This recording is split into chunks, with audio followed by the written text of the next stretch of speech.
I've got one more archive video for you to react to. Okay. And it's a video. I'll put the volume up on it. Yes, I know exactly what this is. Yeah?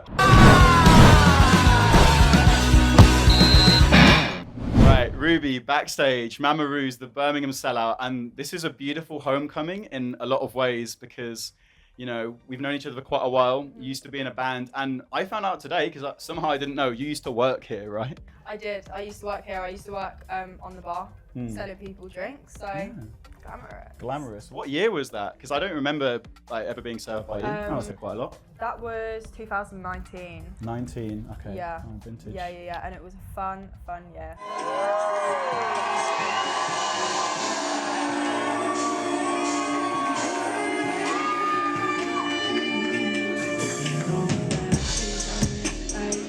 Since 06 with kicks up and how's it day?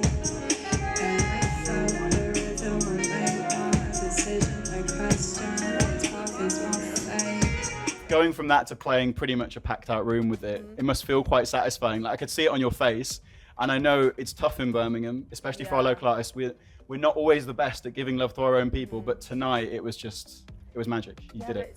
It's really crazy. Yeah, it felt really good because I haven't been back here in so long as well. So it was just such a lovely moment with everyone in the crowd. Like, loved it. I guess going to the origins of Rubii, I'm pretty sure I'm right in saying this. Right. Is it because you like Rubicon? Yes. Yeah, there you go. So is it Rubicon Mango that's the reason that inspired your name? Actually, the lychee one is my favourite. It's peng. It is. I think the lychee's and one the too. guava one is also really So a little sickly, the lychee one. I feel like the guava's kind of the balance, but the... I feel like I used to like them a lot more than I do now because of that reason. Okay. A little juice box, a little carton, straw. Love it. Perfect for me. And you're not going to grow out of it. It's forever. Is it on the rider? Well, it has to be forever now. Exactly. How many people just think you're called Rubii now? Is that just an assumption? No, it's a real thing. Yeah. And a lot of people don't know my name at all, including my drummer, who we've got a fun game this tour, and he's allowed 3 guesses every day of what my real name is. Shall I not say it for the whole interview? Is it a secret thing for you, or is it more just it happens to be? It is kind of a secret, yeah. Okay. Apparently, I've seen it with my own eyes, but there's a Reddit thread that is like, what is her Rubii's name? Real name? But people have put it out there. So. Okay, well, I won't say it out of courtesy, but I will dig out the deep cuts because I've got a few photos for you to react to. So starting out with one, your live reaction for this is going to be amazing. The pink hair. The pink hair. So this is, I'll obviously be editing it into the video. This is a sticker for your old band called Phones. And I don't know if you remember, but I have like a vivid memory of the Sunflower Lounge, like a little venue down the road. And there were just these stickers everywhere. So yeah, talk me through this sticker, this image, and how many of them are out in the wild in Birmingham? Or are still in existence? I couldn't tell you how many there are. No. Probably a lot, maybe. I think we probably went pretty crazy with the stickers. Yeah. But yeah, that's just a photo of me, and I think someone else did the sticker. So yeah. How old were you? How old were you when that photo was taken? Probably, for what I'm looking like, embarrassingly old, to be fair. Really? 18 maybe. Oh, okay. That's I thought it was 16. 16. No, it would have been like 16 or 17 actually. Really? Okay. Yeah. And I've got. If you look closely, you can see that I've actually got the side of my hair shaved. Oh, you've got the undercut. I don't remember that. Yeah, interesting. Sick. Any chance of the pink hair making a return, or? It's had its days. No. Its days are over. Every hairstyle has its day, but it's time to move on sometimes. Yeah. All right, the next one is cool because it's one that we're both in. I don't know if you remember this moment, but this is, football tournament, a charity football tournament. Well, it wasn't even a charity one at that point. It was just like a little band football tournament we did together. So I don't know how much you remember of this. No, I remember all of it because I loved it. Really? I loved it. And I've also got a really funny video of Jackie P, who turned up to play football in his cowboy jacket and leather trousers, I think. That is, yeah. So this was the early days of like charity football tournaments I was putting on in Birmingham with musicians. And you know, there's Kirsty and I think Dan from a band called Curses, and then Jenny from a band called Licio. And we were like the dream team. I forgot our name, but it's a pretty cold photo. So there is another one of Jack and his leather, so I Yeah. should have dug that one out. And Well, if you find it, you can just throw it in there. yeah, I'll add it in there of Jackie and his leather because I've got it, and it was quite. It's very two very juxtaposed things. Yeah. There's a man in a cowboy jacket and a AstroTurf football pitch. And this is actually that's more recent. That's like 2019 introducing interview. Yeah. Because I think a lot of people might assume that she's only been making music a year or two and she's just popped off straight away. But you've been grafting, and I think it's why it's so satisfying, like seeing how much success you're having now. Because Rubii has been a thing since like 2019, 18, and you've been working hard independent, and you're seeing the fruits of that now. Yeah, I've been doing it. I feel like it was just like something for me that even in my spare, well, not even, especially in my spare time, I was like, I want to make music right now. So I don't know. I've never really thought twice about it. I've just sort of done it. Yeah. Okay. I've got one more archive video for you to react to, and it's a video. It's not a photo, and it's not actually your music. But see if you recognise this one. I'll put the volume up on it. Yes, I know exactly what this is. Yeah. This is a Sugar Thief video. And who is Sugar Thief for anyone who don't know? Sugar Thief are a band who are from, I believe, Penkridge. Penkridge. It's kind of mad I still know that off the top of my head. But. Penkridge. And I used to spend a lot of time around them, and I'm also in this their video. music video. I'll try and, there she is. I can't even pause it. And I haven't watched it in so long, and I look so young in it. I Yeah. actually can't even believe it. So you're younger in this video than you were in the sticker? Maybe. Maybe around the same age. Yeah, because I lose track of the timeline. But it was such a sick kind of era for Birmingham indie, and obviously that's almost what, in a way, that I first associate with you, because that was where you were first making music. So do you know what? If actually I could just go back for like a week and just relive like all of those indie days with all of those people, I'd love to. I love that though, because I think there's some people who kind of look back with bitterness. I don't know why you would, obviously, because you've been doing so well. I literally had so much fun. It was so much fun. It was so much fun. Like, me and my friends' idea of fun was to be like, let's literally get as drunk as we can and then go to a gig. But I think back in the day, it was like you'd put a gig on at a 100, 200 cap venue, and half the crowd would end up on the stage. Yeah. And it was like a magic era where there was no kind of infrastructure or no labels. It was just a bunch of kids going crazy. I think the energy of that still like inspires me to this day. Yeah, we were just enjoying ourselves. Yeah. And doing Exactly. it shamefully. Yes, I've been innocent and still can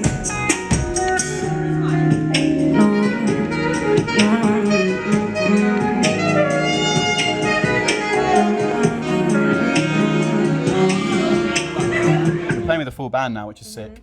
It feels a lot more kind of jazzy and like lounge kind of session than indie, but are you ever tempted to kind of bring a bit of that energy back? Because I know you're a big fan of the music. At the moment, no. No. But there might actually be a day, to be honest with you, because I can imagine myself maybe one day just thinking like, I don't want to do this anymore, and then I just go like crazy and do some like psychedelic shit. Yeah, completely. Reinvent it. I love it. But in terms of your progression as an artist, so you left Birmingham and moved to Brighton. So what was that experience like for you? I think it's nice that, from my perspective, you never really left Birmingham like emotionally. I think you've always kept it front and centre that you're from Brum. You've never tried to hide that, but it's not always the best connected place here. And obviously going to Brighton was such a great decision for you. Yeah, absolutely love Brighton. It's super relaxing. It's very chill. Obviously, it's close to London as well, which is helps. Useful. But yeah, I mean, Birmingham and Brighton are two very different places, but I think they both have their own like unique things about them. Yeah. And then actually, when I got out into New Street today, there was all sorts of chaos going on, and I just thought, I've missed it. I've missed the chaos. Do you like the big bull statue? Because I don't know how much you've been back to Brum. The giant mechanical bull in New Street. Oh, in New Street. Yeah, yeah, Aussie. I have seen that before actually. Yeah, he's He's a legend. bit interesting. Yeah, interesting. It's a Birmingham thing. Yeah. And when do you feel it actually started to take off for you? Because It's like, I remember the kind of the journey. It's like you had the Olive Green EP, and I think you had some kind of funding for that. But then the streams just started to climb. And I feel like not even that long ago, you hit 1 million monthly, and then it just all took off from there. So a lot of artists, it's like the $1 million question from them. How do I take myself from, you know, 10,000 to 100,000 to 1 million? Do you even have a kind of tangible feel of what your takeoff point was? Well, I know sort of roughly it was probably around, after 1 million monthlies, it was probably around a year ago when stuff started like picking up loads more. But there's no reason or like secret or just like way that like it happens. Like, I don't know, to be honest. Like, I'm not sure what the reason is. I don't know if it's down to one specific thing. I don't know if it's down to many things. Like, it just kind of happens. So, but I think you've put yourself in a position where you've obviously got the talent and you've got the drive. So you need a bit of luck, but I think there are things that you can do to maybe kind of make it, manifest it, to go your way, if that's the philosophy to pass on to aspiring artists, especially from Birmingham. I just like self-belief, and I think just being completely authentic to who you are and what you want to do as well, because I think people sniff it out very quickly when you're not doing something authentically, or when you've been like pushed to do something that you don't want to do. So I just think like once you find whatever is authentic to you as well, I think is a big confidence booster as well, because then you become like pretty sure on who you are and what you want to do. You've got a pretty solid discography at this point. I think I still remember like Bitter Lips, the first song. Thank you. But I wanted to ask you what you think the most like underrated and slept on song in your discography is, because for me, I love Organic. And when you said at the start of your set, you were like, "Oh, this is the longest set I'm ever gonna do," I was like, "All right, sound. I'm gonna hear Organic," and then Organic's actually not in there, because we had to kind of like decide what was going to work best with live instruments and whatnot as well. Organic actually did used to be one of the ones that I was like, I love this song, but at the moment I actually think it's Twin Flame. I really, really like Twin Flame, and I feel like it hasn't quite got the love it's not quite it deserves. Not quite at the Jealousy 50 mil streams level. It's nowhere near that. I'm still like trying to get something that is that level of like crazy that Jealousy has got to, but who cares? Exactly. It's like, blessed. You'll get that. You'll get another one. And the video for Twin Flames, I love it as well. I think the visuals that you've been putting out have been sick. And it made me think, because you're in the boxing ring, if you were going to do like a Misfits, you know, like a kind of charity fight, or not a charity fight, but you know, like an influencer fight, like who would you choose to fight? Oh my God. Who do you want to call out? Oh, well, I don't really want to call out anyone, to be honest. Oh, no, it's all up. For entertainment purposes, and I feel like this is a bit niche, not everyone will know who it is, but Cheyenne. Okay, On TikTok. Yeah, I know. And Cheyenne, if you ever do end up watching this, which you might, it's not actually because I want to fight you, but I just feel like you'd be so entertaining in a ring. Do you think she'd beat you, or? No. Nah. I've got some martial arts under my belt. Really? What kind of martial arts? Karate, actually. Okay. Yeah. So do you do any like fighting or boxing in the gym or practice, or was it just for the video? I actually did used to do boxing, which I don't do anymore. But I had a little bit of boxing experience, maybe. So, probably not that you could tell too much. I mean, maybe. Because it's all very posed. But helps in the mosh pit if you're ever there, maybe like protect yourself from anyone. But Jealousy, I think it is just the massive track for you. That's, again, I feel like I blinked and it went from like a few million to 50. Was there something on TikTok that really blew it up extra, or is it just one of those, you know, lightning strike moments that it's hard to be honest with you, I actually think it was Instagram Reels that did it. I think it was just a case of like a couple people started using the sound and then it just like picked spiraled, up. Honestly, guys, I don't know. Who I don't knows? know what the secret is. It just happened. And what's the song about? Is there a specific person, a specific experience you think? About a couple of people, actually. All right. Just past dating experiences. And all the lyrics are very true. And there's only one person who's actually sussed out that one of the lyrics is about them. So. I mean, what was their reaction? Were they a bit like, chuffed because I mean it's a pretty big one, even though you're getting mugged off in Yeah, the song. maybe it's a bit cool for them, which wasn't really the aim. No, to you're be like, I don't want honest to with platform you. But yeah, I think maybe he was a little bit chuffed about it, and he was just like, I knew it. I was like, yeah, all right. All right, It's mate. a big VB. Yeah, but if they're at the gig and there's like all those people like shouting the lyrics back at you that are about them, you're not gonna get buzzed off that surely, unless you're a particular kind of person. Well, sometimes if they are in the crowd, because a lot of my exes actually do come to my shows. How many exes do you have to come to your shows? I feel that's a very personal question, but I'm like, how big a room could you feel like capacity with your exes? Set a new gig selling strategy. Very small. Oh, okay, like okay, yeah. 3 That's not bad then. of yeah, and they're all in different places as well. You could so do I like feel a private everyone's session just for them, like 3 people in the crowd. That would literally be like a nightmare for me. But yeah, sometimes if I sing a lyric and I know that they're in the crowd and I know where they are, I just lock eyes. You're like, at them. you know. Yeah. One of my favorite things about you, because I think our generation, we were always bigging up Birmingham, and you've just stayed so true to that, like from day one. And not every big artist has to. It's not always the best kind of strategy. I think maybe more now it's becoming cool to be from Brum with like Peaky Blinders and that. But your Birmingham roots on full display, and having Mr. Kofi Stone come out today with Chameleon, and the crowd reaction, I think that was, for the two of you, like the loudest of the night. It must have been like such a special moment for the 0121. Yeah, it was so nice. Can we please bring to the stage Kofi Stone?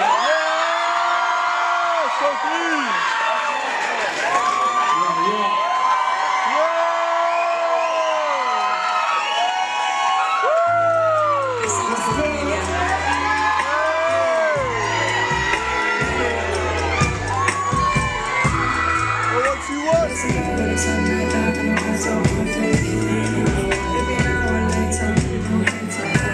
So with ditches and puddles I felt blind. I was reminded how they designed this while I would look at the stars. My brothers is asking me questions on questions like what was it, God or a love? I'd rather the solace, I'm building the forest, I'd rather be one with the art. Said that they love in the bars, vicious as Arya Star. And because me and Kofi have never performed Chameleon live before, obviously we had to do it in Birmingham. But yeah, super nice. Like, I feel like I'm kind of losing my Birmingham accent, which is making me a bit sad. But I just need to do a bit of socialising tonight. Then tomorrow I'll be at another gig in a different city and be like, you're right guys. You're right guys. My name's Rubii.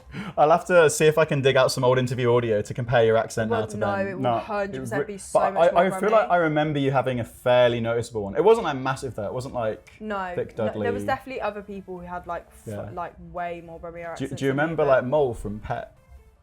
Because she Yeah, had a really beautiful, thick, yes, there you go. Actually. Yeah. Shout out to her, shout out to her. That's the beautiful Brummy accent. But again, you've got people now like Alison Hammond, and it's like a nice thing. I never had one because I am from Brum, but even when I was at school like younger, I just never had one because my parents aren't from there. But it comforts me now when I watch the football. I think it comes out of it more. I get active. Yeah, it depends day to day. It was actually the first time I've ever met Kofi tonight. And I look back on DMs and we were speaking since 2018.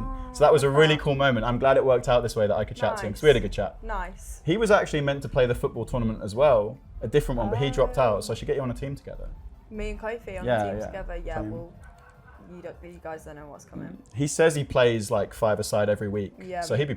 And me too. You too. Every day. Always, actually. every day. Every Always hour. on there. Have you been to Bene Culture yet or recently? Are you a Bene fan? Birmingham Independent Fashion. Go to the logo. Representing. Haven't been in yet. I've had a very stressful back-to-back day. Yep. But I would like to go in if I have time tomorrow because I'm actually in very frequent communication with Bene Culture. With Bene, with Hamel. Shout out to Hamel. Yeah, love them. Yeah, I love that they're Birmingham own brand. I love that they're still there. I love that they're thriving. And when I'm looking at working with people at the moment, I'm like, who in Birmingham can I work with? So, yeah. Ooh, watch this space for a secret in-store pop-up or something? I don't know yet. Don't know. We'll see. We'll see. Would you want to do a collab, like a merch collab? Design something or help design something with them? I would love to. That'd be sick. So there you go. Down. We've got to make that happen. Mahalia, like not Birmingham but Midlands. She did go to Boa locally, so kind of a Brum link. So it must be cool like having her as someone who I guess you know a bit now and like inspiration for your style as well. Yeah, 100%. Yeah, I've chatted to Mahalia a little bit. Super cool, super sweet, and I've also asked if we could do a little something together. Yeah, so okay. Hopefully that will be in the works. A little link up. You've had some incredible people liking your music as well as Mahalia. I think the big one, there was Justin Bieber on a boat playing one of your songs. Like, what happened there? Like, because I guess people tagged you in it. It wasn't like he tagged you. No, people actually sent or told me that they come from the Justin Bieber video, and I said, sorry, I don't know what you're talking about. Yeah. And then someone sent me the video, and I was like, this is actually crazy. I was actually in a pub at the time, and then me and all of the people that were with me just started jumping up and down on mad. the spot. Had any contact with him? Reached out? No, unfortunately not. shame. But I feel like that's enough to keep me going. That's for the okay. moment. I was praying for the Swag 2 Rubii feature, but it just didn't. Were you like a fan of him when you were younger as well? Like, Yeah, of course. Yeah. Who wasn't a fan of Justin Bieber? I was into him a bit later. I but was a hater on Baby, but when he did like Sorry and What Do You Mean, I was. But you're halfway there with your hair though. I knew it was gonna come in. It's like when I wear a hat, it's like 2009. Yeah, Bieber. that's the vibe. Yeah, it's got to do it. Okay. You've also got one of BTS who shared your music to the story. Was it RM? Which one of BTS was it? 'Cause that's a huge cosign. Jungkook. I Jung- believe yeah, that's, Jungkook. that's how you say it. Yeah, put it on his story. Thank you so much. Yeah. So a collab with a K-pop act, maybe one of them would be sick as well if you could. Would love that. Yeah, I would absolutely. love to go to South Korea. Yeah. There's another artist who I think I love and doesn't exactly have the same energy to you, but I think both of you, maybe your voices are quite soft, led by her. I knew you were going to From say that. Yeah, of course. I You knew know it. I'm a fan. So yeah, talk about Rachel. I believe you're mutual fans.